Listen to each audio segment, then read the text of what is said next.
Would you begin by discussing how addiction has affected your life?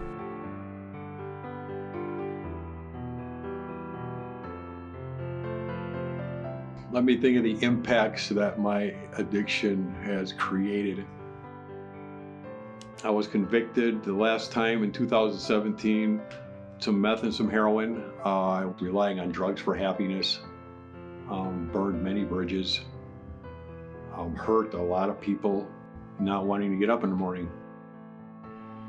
That's the one sure thing is that if you keep going back, it'll keep getting worse. And I tried to take my own life with heroin in the Walmart bathroom in New London. Somebody had found me, called 911, and I had woken up in an ambulance and then brought me to the hospital, and there was 2 police officers waiting outside my room. I remember my dad rushed to the hospital to see me, and I didn't even want to see him. I was so upset that I wasn't successful in my attempt because I was just so sick of living the life that I was living and thought that this was the only way out, and now I couldn't even manage to get that right.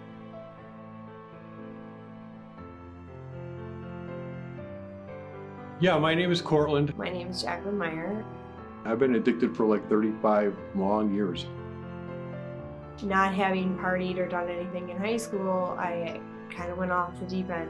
Drugs in Wapaka, like the whole county, is pretty much a phone call away. I believe that prescription drugs and street drugs are the same. Very easy to become more addicted to pain meds and prescription drugs than probably street drugs. Everything meaningful was gone. There was heroin, and that was the one that I had fell in love with.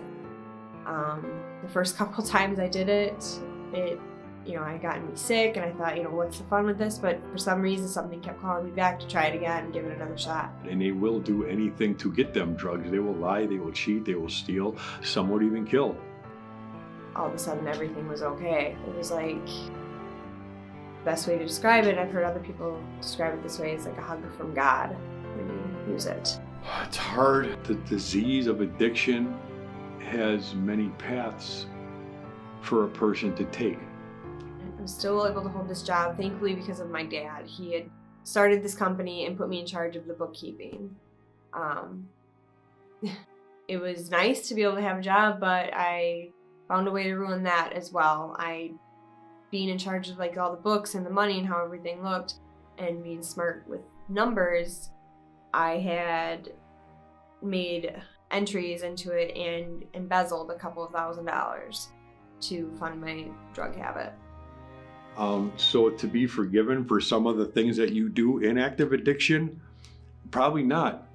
I was a stranger in their home, somebody that they didn't want around. Being looked down on my whole life. I can honestly say it is an illness, it is a disease, and it's called addiction. At this point, I felt like I'd literally lost everything, and what was the point? The person I was with, they got picked up and busted. I was in the middle of it, and being on probation, they put me on a probation hold for 77 days. While I sat in jail, the first time I met my probation agent ever was when she came up to tell me she was going to revoke me. I didn't want that, though. I talked to my dad, and he fought for me again and was able to get my probation agent to consider giving me another chance, which she did, and that was drug court.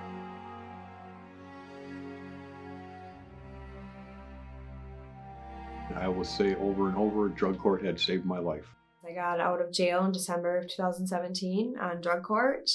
I decided to give this an honest try. By telling your story, your past, on your drug use, helps the addict 100% to recover.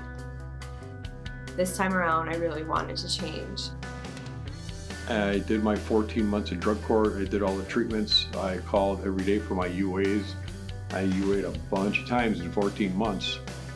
And I graduated drug court Cortland is our very first graduate. I'm so proud of you, so I would ask everybody to give Jackie a round of applause today.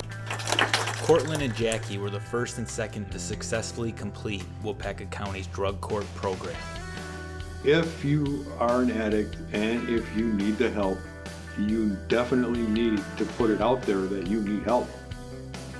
By no means is an addict a bad person.